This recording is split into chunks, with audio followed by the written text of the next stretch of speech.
चला तर आपण स्लीव्ज कट करूया. आणि स्लीव्ज कट करण्यासाठी ना 10 इंच लांबी 10 इंच लांबी घेतलेली आहे. आणि रुंदी मी नाही रुंदी आणि लांबी 10 आणि 9 अशी घेतलेली आहे. हाताची उंची 9 इंच घेतलेली आहे तयार. मला 8चीच तयार हवी आहे, खूप मोठी नको आहे म्हणून.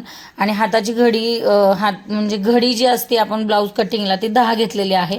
आणि त्याच्यानुसार मला हे पुढचं छोटं हवं आहे म्हणून मी 10 इंचावर घेऊन 1.5 इंच वरती आणि 1.5 इंच वरती घेऊन ह्याला आकार देऊन घेते. आणि आकार देऊन घेतल्याच्या नंतर मी ठरवलं की ह्याचं आणि इथे फिटिंग 6 इंचाची येईल म्हणून हे मार्किंग करून घेतलं की शिटिंगची पण तयारी असावी म्हणून. आणि मला खालून जी बाजू असते ब्लाऊजची मोठीवाली ती मोठी नाही आहे म्हणून खालची 4 इंचाचं खालच्या बाजूने घेतलेलं आहे.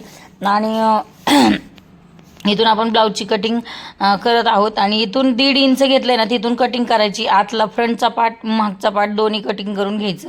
आणि मी जिथं शिकले त्या ताईंनी मला सांगितलं होतं की पुढचा जो भाग आहे तो माशाच्या आकाराचा आला पाहिजे आणि उतार असा छान असा गोल आकार आला पाहिजे म्हणून मी तसं करून घेतलं. आणि जे समोर जे दिसतंय ते माशाच्या आकाराचं पुढचा आला पाहिजे, फ्रंटचा पार्ट म्हणजे समोरचा पार्ट.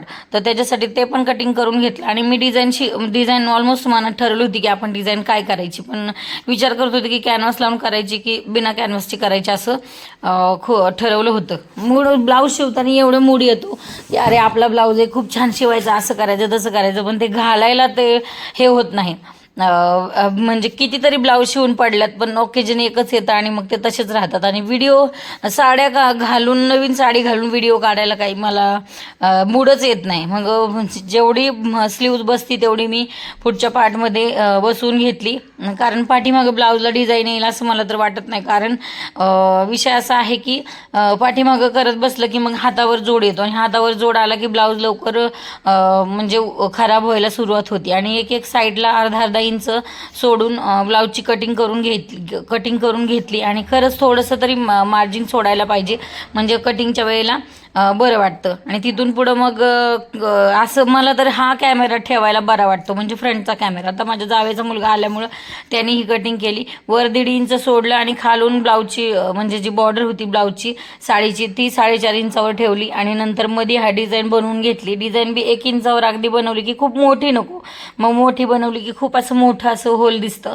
म्हणून एकतर मी शिवतच नाही, पण ही साडी जरा थोडीशी बरी आहे म्हणजे छान आहे, मला आवडली खूप. म्हणून मग मी ठरवलं की हीच जरा थोडीशी छान डिझाईन बनवून घेऊयात म्हणून मी ही डिझाईन बनवायची ठरवली. तर खूप छान अशी डिझाईन बनवायची असं ठरवलं. आणि तो आकार ही कट करून घेतला. आणि मग ठरवलं की कॅनव्हास वगैरे काही लावायचं नाही, कारण कॅनव्हास लावायचं जर म्हटलं ना तर जरा थोडासा व्याप पण होतो. आणि दुसरं म्हणजे एवढे वापरण्यात येत नाहीत ब्लाऊज. जे नॉर्मल जे रोज यूजमध्ये आहात त्याला जर कॅनव्हास वगैरे लावला तर ठीक आहे, हा कधीतरी वर्षातनं एकदा घालता येईल आणि काय नाही. असं पण डिझाईन बनवली तरी टिकाऊ होतात. फक्त हे जे काम आहे ते बारकाईने करावं लागतं. बारीक बारीक कट मारून घ्यायचे, व्यवस्थित कट मारायचे, नाही तर जास्त जर कट गेला, नवीन मी होते त्यावेळेला माझ्याकडून जास्तच कट जायचा त्यामुळं ब्लाऊज खराबच व्हायचा. पण ठीक आहे, आता प्रॅक्टिस झाली त्याच्यामुळे अशा चुका होत नाहीत. आणि मग हे आतमध्ये घालून घ्यायचं पूर्ण ह्या होलमध्ये. आणि इथूनच परत पलटी मारून घ्यायची. आणि हाताला परत व्यवस्थित समोर आपण नेहमी जे पलटी करतो अस्तर ते करून घ्यायचं. तर हे पुढं ठेवायचं असं पुढच्या बाजूला. आपण जे योगपट्टी वगैरे उलटी पलटी करतो ना ते असं करून घ्यायचं सगळं व्यवस्थित. आणि ब्लाऊज तयार करायला ह्यानी सोपं पण होतं आणि व्यवस्थित पण वाटतं. आणि मग नंतर हे करून झाल्याच्या नंतर दुसरी स्लीव्ज बनवून घेतली मी. दुसरी स्लीव्ज बनवली आणि नंतर खूप छान अशी त्याच्यामध्ये डिझाईन बनवली. पण तो व्हिडिओ काढायला चांदा चौकडीच्या कारामध्ये बघण्याच्या नादामध्ये तो व्हिडिओ काढायचा दादू विसरला. आम्ही दोघंही ते पाहत होतो त्यामुळं ते शूट करायचं राहिलं.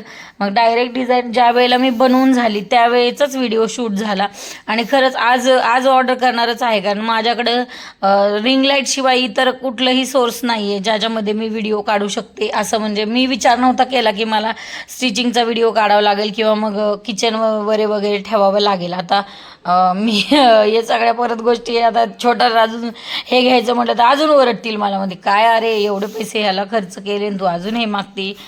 ठीक आहे, आता हाऊस आहे म्हणून करायचे. कर्म करत राहायचे, फळाची अपेक्षा करायची नाही.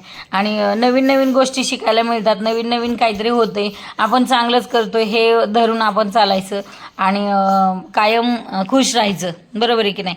तर ही गोष्ट मी कधी ब्लाऊज शिकाल असं मला वाटलं नव्हतं, पण मला खूप आनंद होतो की दुसऱ्यांचं ब्लाऊज मला शिवावंसं वाटत नाही, पण मला स्वतःचं अवश्य शिवावं वाटतं. आणि मी नेहमीच म्हणते, कोणाचं शिवलं की लोक बार्गेनिंग खूप करतात, तेवढंच घ्या तेवढंच घ्या, म्हणून मला लोकांचं शिवायला आवडत नाही. आणि थोडेच दिवस राहिलेत आता, थोडेच महिने म्हणलं तरी चालेल, नंतर मला मी मोकळी नसेलच ही मला खात्री आहे, की जेणेकरून लोक मला म्हणू शकणार नाहीत की आता काही तू मोकळीच आहे ना, असं म्हणू शकणार नाही. आणि आयुष्यातल्या कतल्याच वेळेत मी मोकळी राहिलेली नाही आहे. ही जे हिथं आल्यापासूनच असेल की मी जराशी मोकळी आहे म्हणून लोक माझ्याबद्दल हा शब्द वापरतात. ठीक आहे, त्यांची ती बुद्धिमत्ता आहे म्हणून ते वापरतात. आता घरातले कामं करायला काय ते लोक येत नाही आहेत माझं, बरोबर आहे की नाही? पण लोकांना आपण कुठं हे तरी लोक कुठं धावणीला बांधलेले असतात किंवा नांगराला झुपलेले आहेत मला असं बोलणारे लोक. मी किती बिझी हे माझी मला माहिती आहे, किंवा मी काय करते हे माझी मला माहिती आहे, मला काम नाही असं म्हणणारे लोकांना हे टोमणं आहे माझ्याकडून. की मी एवढं वर्ष 14 वर्ष दुकानदारी म्हणजे सॉरी मी एवढं कष्ट केलं ते नाही दिसत लोकांना, पण आत्ता जी मी घरी आहे ते मात्र सगळ्यांच्या डोळ्यात खुपतंय. असू द्या, आता ती त्यांची मी तुम्हाला म्हटलं होतं ना, पाठीमागचं हे असं पलटी करून घ्यायचं आणि त्याला समोरून टिप मारली आणि व्यवस्थित आतून बाहेर काढून घ्यायचं, मग व्यवस्थित अशी टिप येते. आणि माझ्या मशीनला मोटर आहे त्याच्यामुळं माझं काम पटकन होतं. एक ब्लाऊज मी ऑलमोस्ट 1 तासामध्ये हुक वगैरे लावून तयार करते. पण मी तुम्हाला सांगितलं ना की मी आता हुक लावायचं बंदच केले. आता बटणं जरा थोडंसं ऑड वाटतंय, पण ठीक आहे ना, काही अडचण नाही आपल्याला, आपण लावू शकतो ना बटणं, काही प्रॉब्लेम नाही आहे. म्हणजे बटनांमुळं ब्लाऊज खराब होत नाही आणि उतरत नाही ब्लाऊज. मेन म्हणजे की बटन लावण्याने ब्लाऊज एवढे गच्च बसतात ना छान, की ते अजिबात ढिल्ले होत नाहीत किंवा साईडला उतरत नाही, नाडी लावायची गरज नाही. आणि हे असं व्यवस्थित बाहेर काढून घ्यायचं. छोट्या छोट्या गोष्टी आहेत जे आपण शिकत राहिलं आणि करत राहिलं की आपल्याला त्या येतात. मी म्हटलं ना, डिझाईनचा व्हिडिओ काढायचा राहिला, तो जो माझ्याकडून राहिलाच काढायचा. मग मी ठरलं होतं की असंच लाईट कलरचं कापड आणायचं जे अस्तरला लावले ते आणायचं आणि मध्ये त्याच्यामध्ये डिझाईन बनवायची.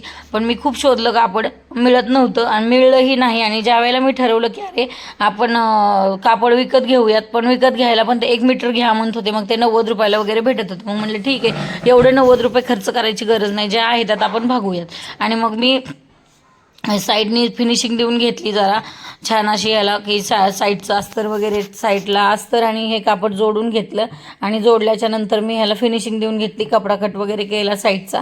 आणि त्याच्यासाठी सॉरी की मी डिझाईन कशी बनवली काही नाही, चौकोनी मला चौकोनी फक्त कापड व्यवस्थित साईडला फिनिशिंग करून घेतली. आणि फिनिशिंग केल्याच्या नंतर छोटंसं कापडाचा म्हणजे आपण ज्या निऱ्या वगैरे घालतो ना त्या पद्धतीने मी निऱ्या वगैरे घातल्यासारखं छोटंसं इथं डिझाईन बनवण्यासाठी ठरवली. दोन्हीकडे सेम आहेत का स्लीव्ज बघितले, पण आपण जर मार्किंग करून घेत आहोत ना, तर मार्किंग केल्याच्या नंतर व्यवस्थित पुढची आणि म्हणजे लेफ्ट आणि राईटची दोन्ही ही स्लीव्ज समोरासमोर येतेच, पण फक्त मार्किंग करणं गरजेचं आहे. आणि जर आपण मार्किंग करत नाही आणि पुढच्या भागाला जर आपण म्हणजे जो माशासारखा आकार म्हणतात फ्रंट पार्टला, तो जर देत नाही तर आपल्या स्लीव्जमध्ये फुगा येऊ शकतो. ह्या गोष्टी ह्याच्यामध्ये क्लासमध्ये लगेच सांगत नाही. ज्यावेळेला आपण चुका करतो त्यावेळेला त्या गोष्टी आपल्या स्वतःच्या लक्षात येतात, बरोबर आहे की नाही? त्यामुळे आपण स्वतः ह्या गोष्टी लक्षात घेतल्या. तरीही परत स्लीव्जची डिझाईन अशी बनवून झाली. आता याच्यामध्ये मला एक बटन लावायचं आहे, पण ते बटन मला आणावं लागेल विकत जाऊन. माझ्याकडे ह्या कलरचं बटन नाही आहे, गोल्डन कलरचं किंवा असं ब्ल्यू कलरचं वगैरे मी